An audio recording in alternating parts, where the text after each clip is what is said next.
This time, Oh my gosh! we see if an EV Porsche can outdrive a V8 from the same maker. I genuinely think that this is the best electric car on the planet. We put them head-to-head and find they go fast in very different ways. Oh, jeez, I thought we were on two wheels then. The team cast a collective BDI over the new C-Class hybrid. How are we finding the ride? Very acceptable in the rear. Is the claimed 60-mile EV range good enough to get it to the top of the class? Emergency stop! I'm in Sweden, driving Volvo's offering to the future of trucking, an electric HGV. I'm feeling really in control. What a lovely thing. And Sid goes so fast, he's speechless in Ariel's uncompromising new battery-powered hypercar. This is fifth gear. What with the difference? They'll still be screaming and squealing. Could you just slow down? And shouting. Stupid idea. I can't listen to this nonsense. But there'll also be this. The EV revolution is here. But are electric vehicles right for you? What are the costs, choices, and challenges? And how do they stack up against their petrol-powered rivals? We're here to tell you everything you need to know about the new automotive landscape. This is the future of driving. This is fifth gear recharged.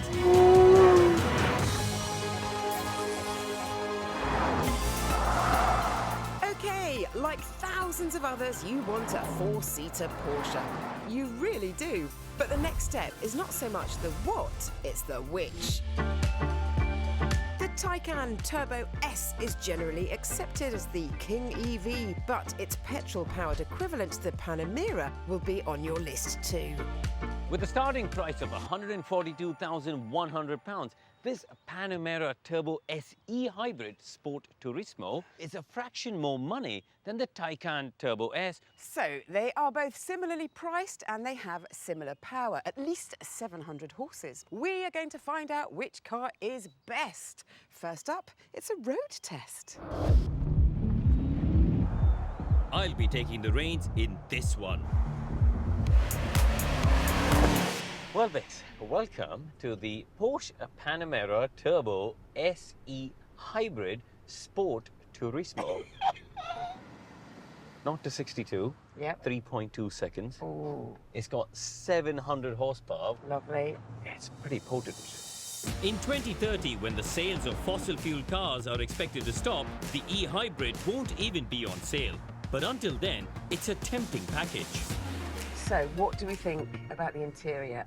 I am a big Porsche fan. I think that they just execute everything so beautifully, and this is no exception. Yeah, 100%. Everything's well laid out. Yep. Even actually with the cluster here, you've got 5 dials, which is quite something to pack in. I love it about Porsches that they put the rev counter smack bang in the middle, because that's what you want. You're a driver, you want to know the revs. I tell you what is super impressive, this gearbox. So it's 8-speed. Yep. Can you feel that? No. I've just changed 3 gears.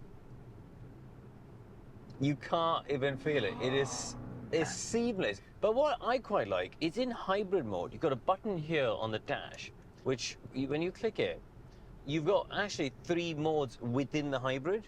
You've got E-Hold, which holds the state of charge. And So you can use the electric later. yeah, you got E-Charge, which just recharges the battery. And then you got Hybrid Auto, which is Porsche's own strategy of using the two. So you just click and away you go. Yeah. It's the efficient Porsche engineering at its best. Now, should we have a little play? Do let's. We go into Sport Plus. Oh, yeah. Why am I loving this car so much, Karun? Because it sounds like a car and it feels like a Porsche. I could road trip to the south of France and not feel tired. With the kids. Yeah. And not feel tired. It feels like a Porsche. It absolutely... And sounds like a Porsche in Sport Plus mode. It does. Yeah. This is true. Oh, Karun, you're putting up a very good argument for this car. For the next 8 years. I'm gonna, yeah, exactly. I'm gonna have to dig very deep to beat this. Luckily, I don't have just any old motor to take it on. The Taycan is the lecky porker that has reinvented the wheel. The EV wheel, that is. And it's a step into the future for Porsche with a totally different design language influenced by aerodynamics. Karun, may I introduce you to the Porsche Taycan Turbo S? That name makes no sense. Why? Shorter than yours. How could it be a Turbo S? It doesn't have an engine. Yeah, details, schmeetails. Anyway, what you really need to know is that this car is quicker to 62 miles an hour than yours. 2.8. Wow. 2.8. Yeah, you know, I am a bit like you were conflicted in the Panamera. Oh, yeah. I am conflicted in this because I genuinely think this is the best electric car on the planet. I totally agree. Well, in which case, let's just wrap this all up now. I win. Yeah? It doesn't sound as nice as mine.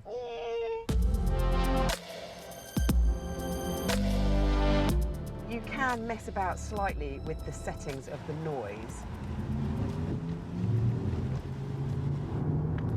That's not too bad. It's not bad. No, that's I quite think it's a decent fake noise, isn't it? slightly sort of Barry White level rather than a Kylie Minogue pitch.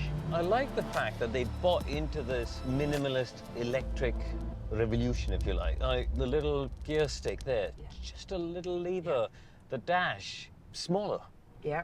You know. And the power dial Yes. is in front of me like you had the rev counter. The one thing I will say, Oh, I'm not sure the seats are as comfy as the other one. I'm going to agree with you on that.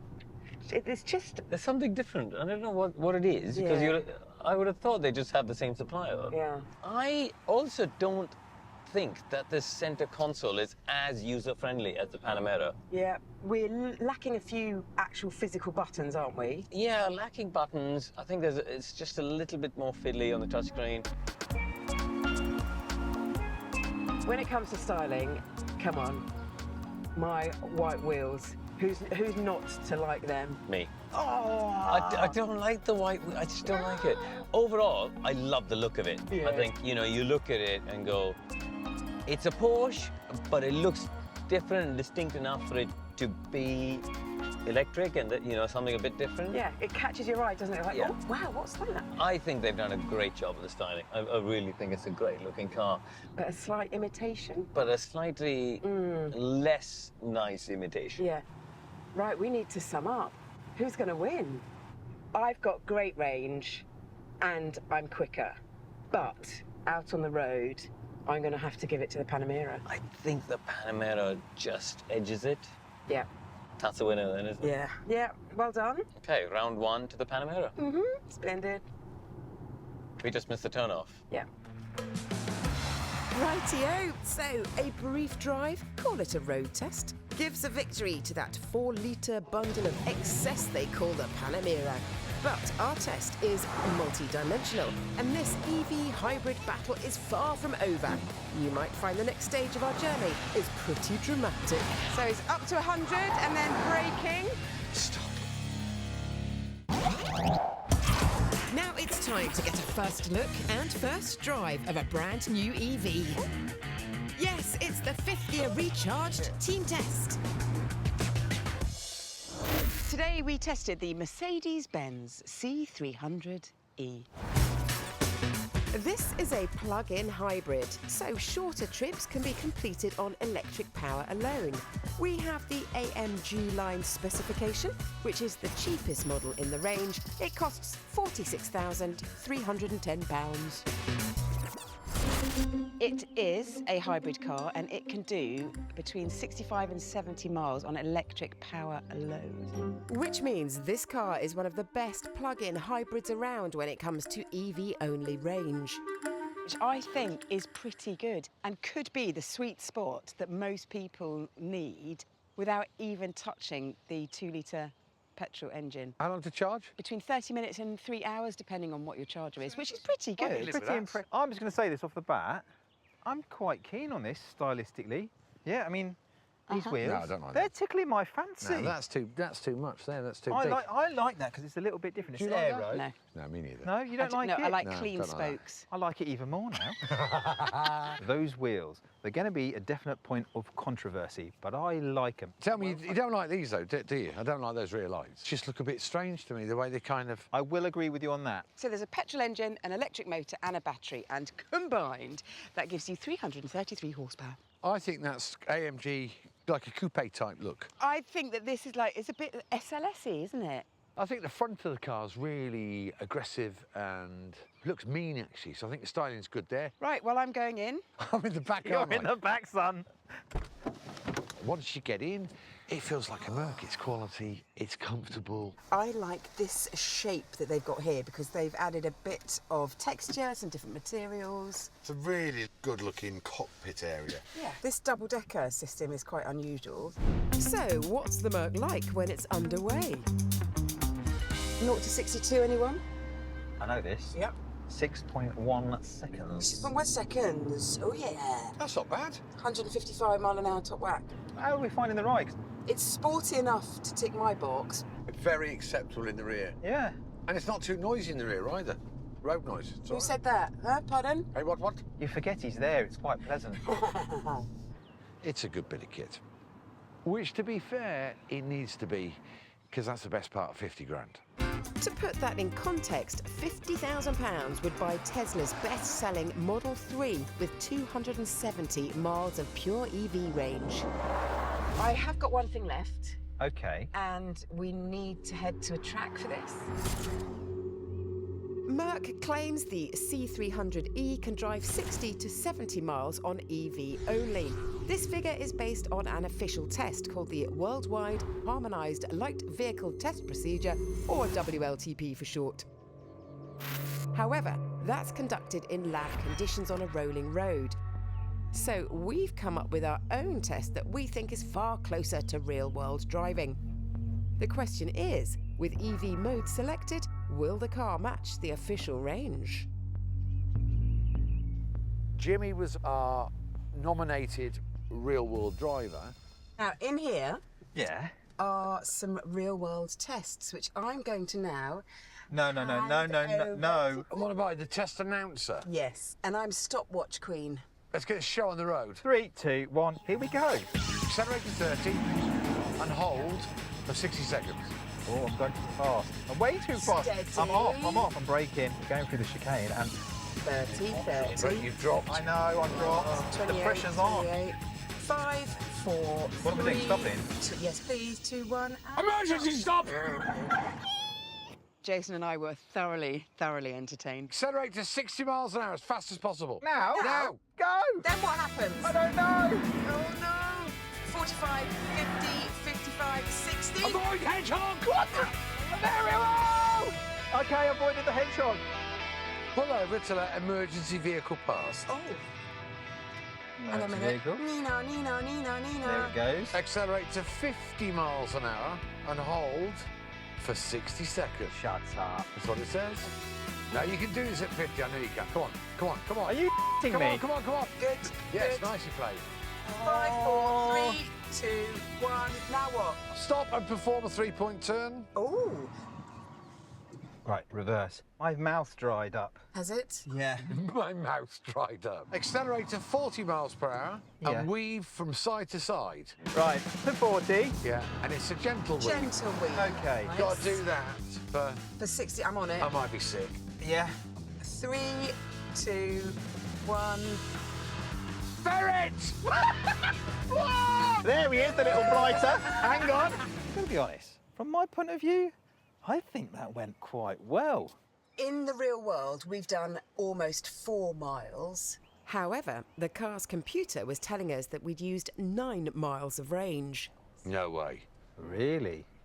The real world test was to see how far the Mercedes would actually go on battery only. It states around 65 to 70 miles. With me behind the wheel, we halved that.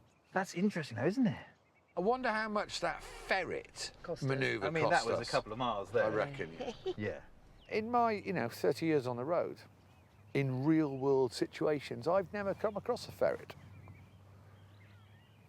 So maybe that test was a little bit unfair. OK, so our test wasn't quite as scientific as the official WLTP and nowhere near as long, but it was probably a reasonable reflection of how people actually drive. So, what would we score the Mercedes C300E? I really want to give it a high score because I love the fact that it can do between 65 and 70 miles on electric power alone. But in our real world test, it didn't achieve that. So I'm going to have to downgrade it a little bit. I'm going to give it a 7.5. But from the boys' perspective, it seems the Merc's other attributes outweigh the range issue. Overall, I thought this Mercedes was a top-notch bit of engineering with a great set of figures surrounding it, so I'm giving it a wafting 9 out of 10. It's a big thumbs up for me. I like it, apart from the rear. And on that basis, I'm going to give it a great score. I'm going to give it an 8. Which gives the Mercedes C300E an impressive team test score of 24.5 out of 30. Coming up, my trip to Sweden to sample the rig of the future, a 300 grand EV truck. What sort of torque are we talking in this? Just 2,400 newton meters, really. Hang on, whoa.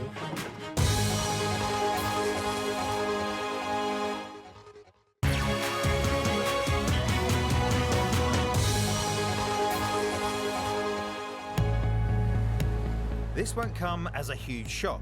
Trucks are big and thirsty, accounting for 70% of greenhouse gases in the UK, but only 5% of the miles driven on our roads. A big shake-up is planned for the sector, not unlike the one for cars. Yes, trucks have to go all electric too. By 2040, HGVs will need to be zero emission, and smaller trucks will need to hit the same target 5 years earlier. So we've come all the way to Sweden to sample the future today. This EV rig is the Volvo FH. The FH weighs 40 tonnes fully loaded. 40 tonnes. That's about 10 to 20% more than the current HGVs. So what? Well, in cars, the batteries are heavier than the engines they replace and usually account for a fifth of the total vehicle weight. By that maths, this thing should need 8 tonnes of batteries to function. Oof. Right, first things first. It's very clean, it's very tidy, but there's one big thing missing, and that's a gear stick. And normally in a truck, that's got loads of movement and it's kind of messy, but it's not here. But what there is a sea of buttons and 2 screens. Anyway, that's the technical stuff, and I'll get onto that a little bit later because the thing that's immediately caught my eye is down here. I've got a fridge and cooler, and next to that, I've got a Volvo coffee machine. Put that way. What I also like is this steering wheel. It's got 2 different types of movement, which is done on a foot pedal. It's all on air, and just moving it is really light. I can pull it down, and then when I release the pedal a little bit, I can then change the angle of the top there, so I can really get a nice, comfortable seating position. But I tell you what, I'm also a little bit concerned because there's a sea of buttons.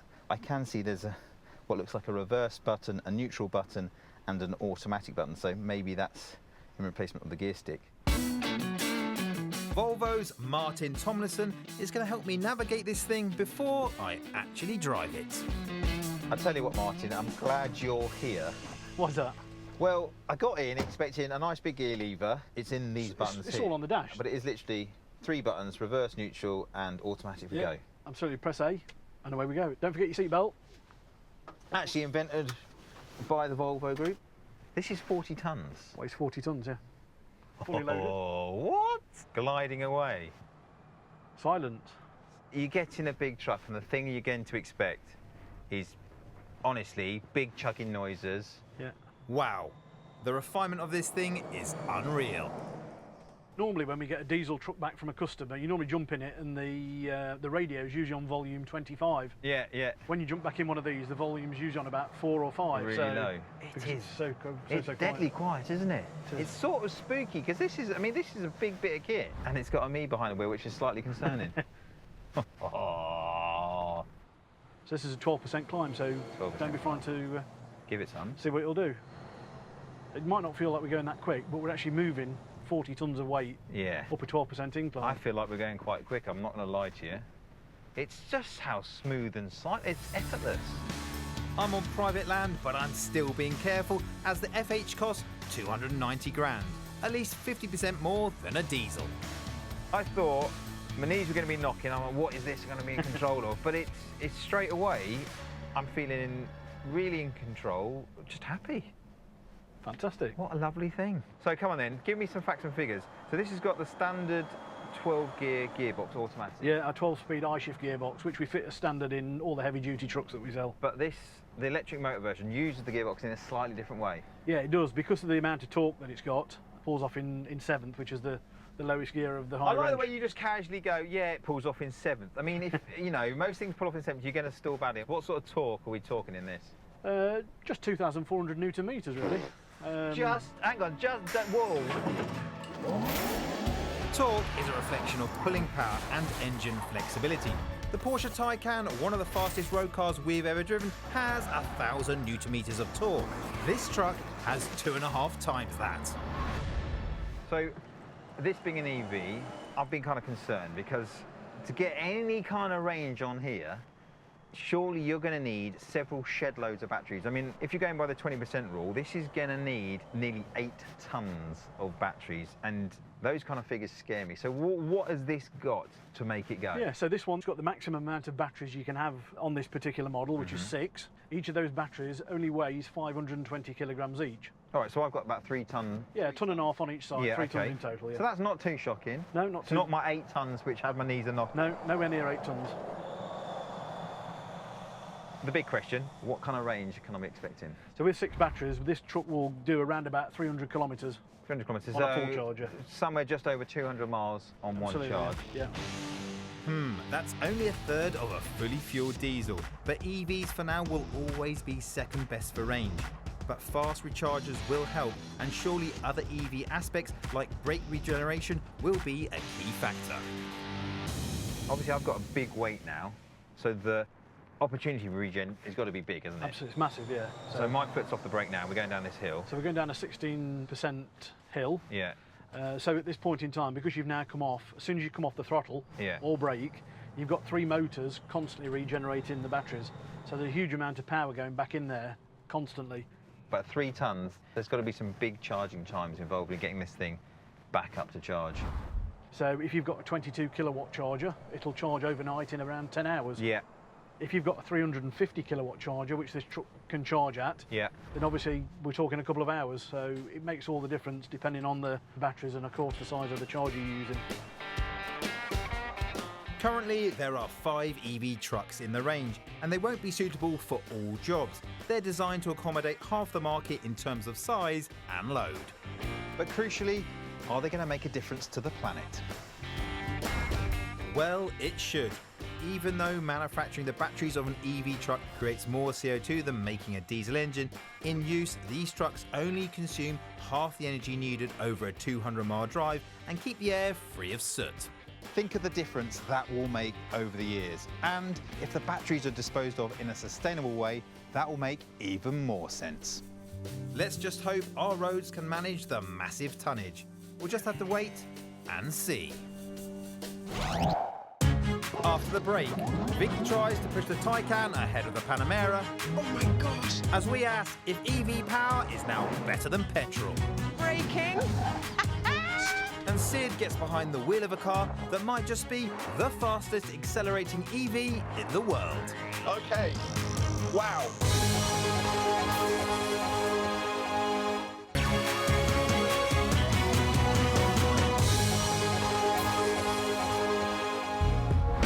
In case you were making a cup of tea or just weren't concentrating earlier, we're trying to split the £140,000 performance kings that are the Porsche Taycan and Panamera e-Hybrid.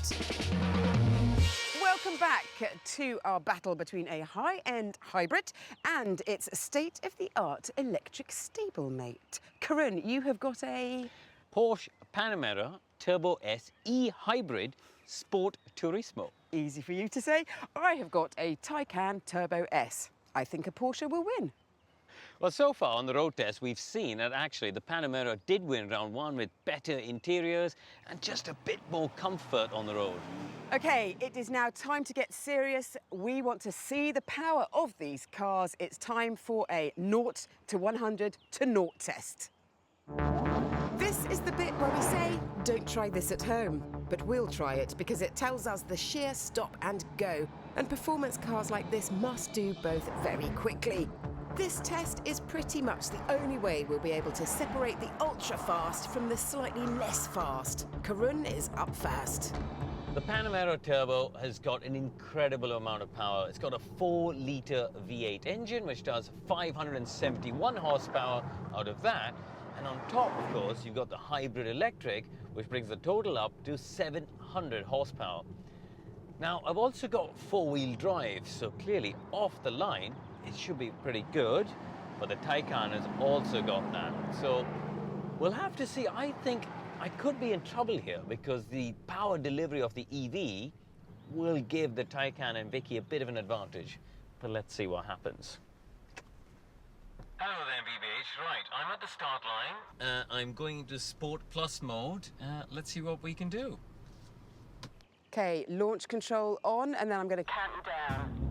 Let's see if an ex-F1 driver can extract something special. 3, 2, 1, go! Right, let's see when we get up to 100. This thing is so quick off the line. So it's up to 100 and then braking. Stop. Okay. That was a decent effort. I was pretty happy with that. A traffic cone is placed to mark the end of the Go and Stop challenge. Only high-tech stuff on this show. Right. I'm pretty pleased with that. That launch control is seriously impressive. Oh my gosh, and the noise as well. You gave a nice burble along. It's very good. You're just being nice to me because you know you're going to win. I am, because I don't think you've got any chance. Bye. Allow me to demonstrate. Well, my friend, this is where you get to see the true advantage of an electric car. To start with, yes, I do have 61 horsepower more than you. I've got 761, but my pièce de la résistance comes with torque. With an electric car, you get 100% of the torque from the moment you hit the throttle. Boom! Otherwise known as software that maximizes grip and power. I best back it up now, hadn't I? In theory, this should be a no-brainer for her, really. The car's way about the same. They've got similar amounts of power. If anything, the Taycan's got a bit more. And the power delivery of an EV off the line is going to be better. So, in theory, this should be a no-brainer for her. Hello, are you ready to go? Right, I'm just going to put it in launch control, so the next time you speak, count me down, okay? Okay, 3, 2, 1, go. Oh my gosh! Oh, I've done this before. That's ridiculous. That is the second time. No way you got to 100 there. Yeah. I feel even more like my soul has been sucked out than the first time I ever did it. It's when I tested this car over a year ago. Did you really get to 100? I am actually in shock. It happened so quickly the first time. Let's look again.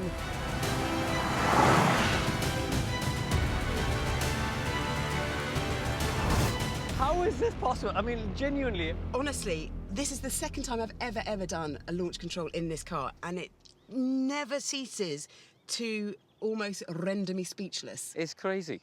And also pretty conclusive, I feel that. I think so. I think so too.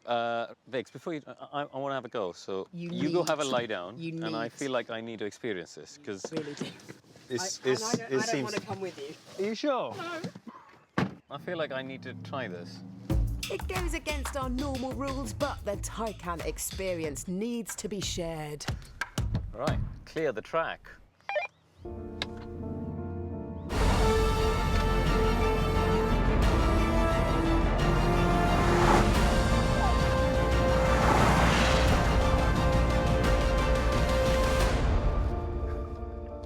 is bonkers. I mean, It's just that ridiculously first insane. the first 0 to 60 is like any race car I've ever driven in my life. How does it compare to a Formula One car? Because Well, you don't have the wheel spin because of the four-wheel drive. Yeah. And you're not having to manage the slip.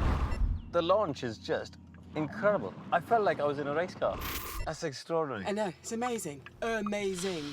A clear Well, winner for this Clear test. winner. Yeah. Well, there you go. The Panamera was truly beaten, but it's 1-1 so far. Later, we have the final test to split the V8 hybrid from the EV newbie. The corner mix. God, it's good on the brakes.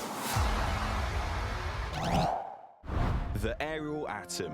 You probably know the story. It was designed by a student in Coventry, built in a shed in Somerset, and despite not being much more than a small engine surrounded by scaffolding, we think it's one of the finest bits of engineering out there, and it's always blown our socks off. A little bit aggressive in the roundabout, but he's able to balance it really well on the throttle. It's almost as quick to 60 as a Bugatti Veyron at just 3% of the price, but it's petrol powered.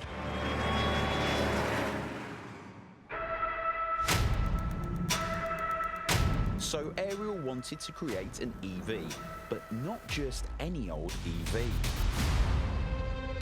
I mean, look, it's a Batmobile, isn't it?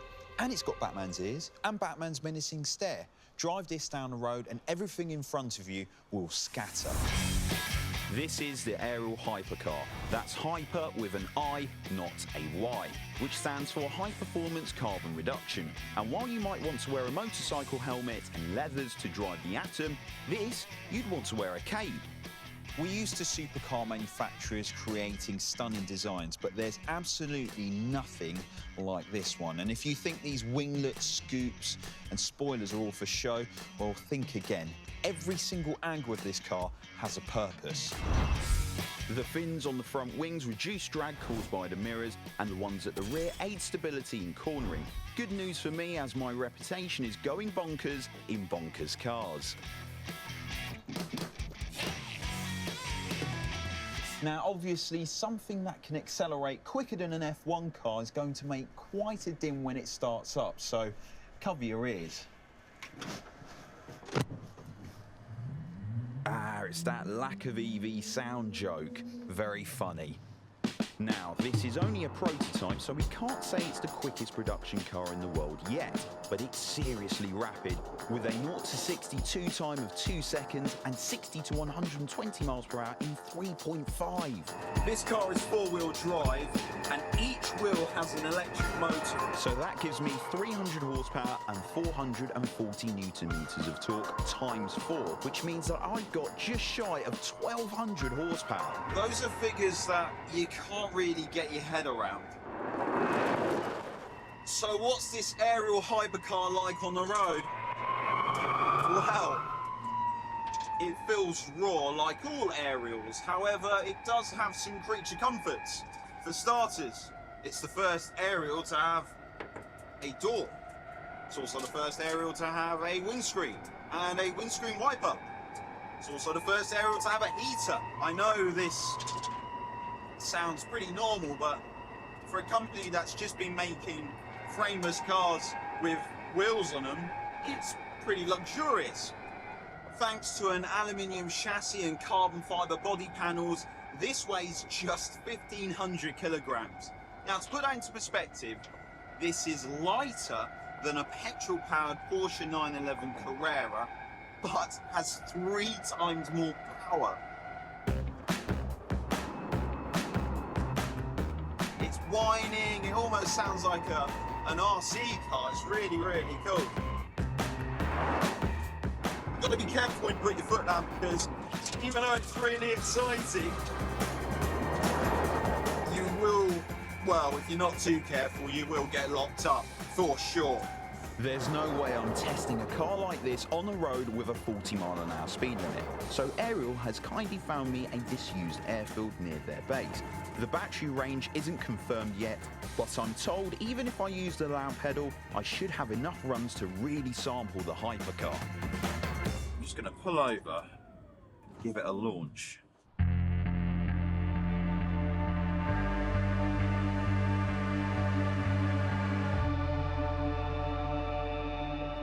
Ready for this?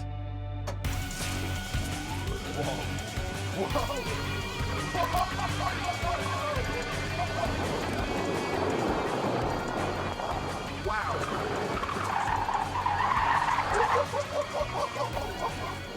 That is unreal.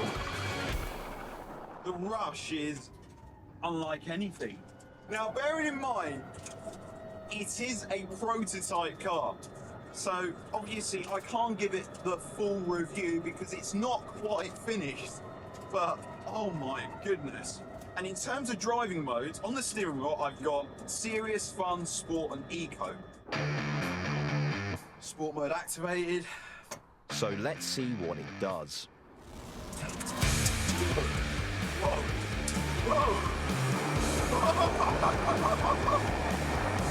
That is unreal. That is just nuts. Now, it has got traction control, but I have been told that it doesn't function in eco mode. But even in eco mode, that is ridiculous. That is unreal. The steering is an e-pass system, it's quite light, and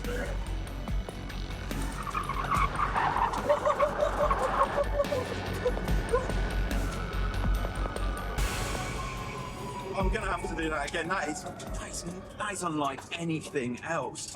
Let me stop. I've got to do that launch. That is so addictive. I mean, right, here we go. Nothing, and then all of a sudden a rush.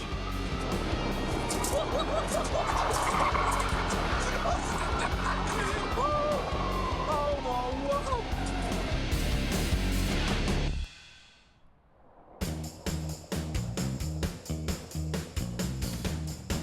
The grip is phenomenal. It can go as fast around corners as it does in a straight line. Now, it can send all of its power to the rear, but then mid-corner, it just wants to send power to the front. The steering is immediate, and the fact that the batteries are on the floor, you've just got that even balance. Driving the motors is a modest 62 kilowatt-hour battery. The modes aren't fully coded yet, but I'm told Sport gives you around 80% of the total power, and Eco will limit the power and extend the range, but it's too early to get the full data on that.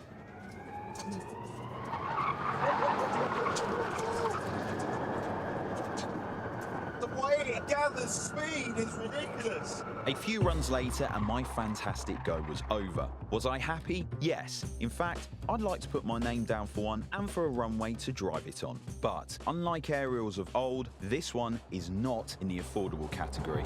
When it eventually goes on sale, the hypercar will cost just shy of £1 million, which is Bugatti Veyron money. Only a few will ever be made, and sadly, many of them will be tucked away in collectors' bat caves around the world. But let's hope that the odd few will put on the bat suit and go out and fight crime.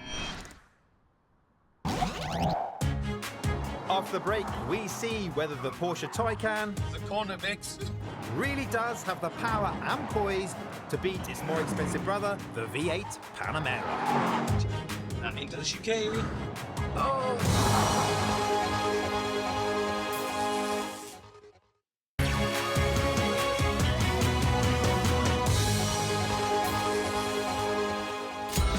We're back to split hairs, Porsche hairs. Are you better off with a V8 hybrid or an EV with similar figures? Ding ding, it's round 3. Welcome back to the final part of our Porsche versus Porsche battle. Hybrid versus electric, Panamera versus Taycan. Both are top of the class cars, but which is better? Out on the road, the Panamera was a winner of round 1. But in the 0 to 100 to 0 test, the Taycan was conclusively the winner of round 2. Did you really get to 100? I am actually in shock. So it's all going to come down to this final test, a full lap of the circuit. A fast lap here is a great measure of handling, power, braking, and represents some real-world agility that you might need for your performance 4-seater Porsche. First up, the Panamera. So this car's got a similar footprint, similar weight, similar power, similar price point to the Taycan. So it's over to you for a fast lap. I am in Sport Plus. Sport Are you Plus. ready with the stopwatch? Yes, I am. Ready with the stopwatch.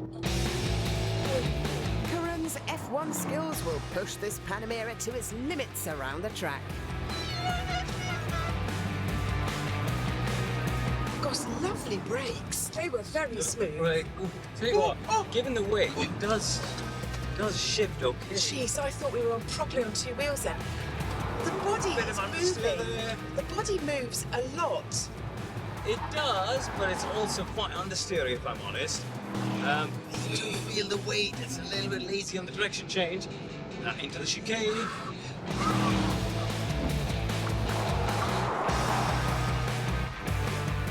Okay, last corner. Get the nose in. Yes, yes. Oh.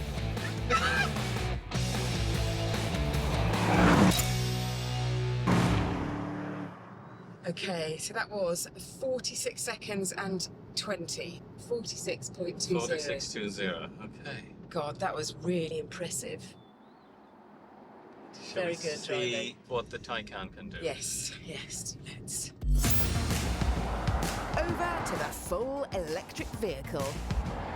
So I'm just going to stick it into Sport Plus. So I'm being lowered down. All my toys are still on because you had your toys on. Yeah. You just drive in 46.2 to beat. I mean... That is quick. Honestly, Corinne, that is really quick.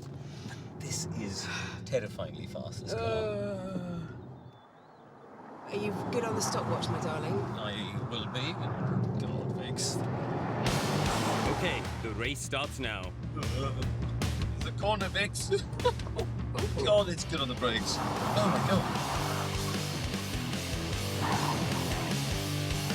Understeer, just like you had. Yes, but look how quickly it punches out of the corner, though. Yeah, understeer.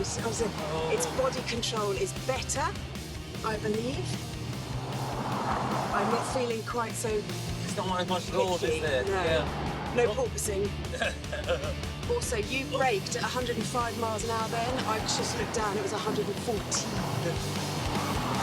You know from the previous test, it accelerates super quickly. Still a bit understeery. And up to the line. So, what was the time? What was the time? I'm not going to tell you. I'm not going to tell you. How are you feeling? Oh, I feel I definitely could have gone quicker because I didn't quite have enough faith in the car. Excuses. Right, it's time for the results of round 3. Corinne, you have kept me in suspense long enough.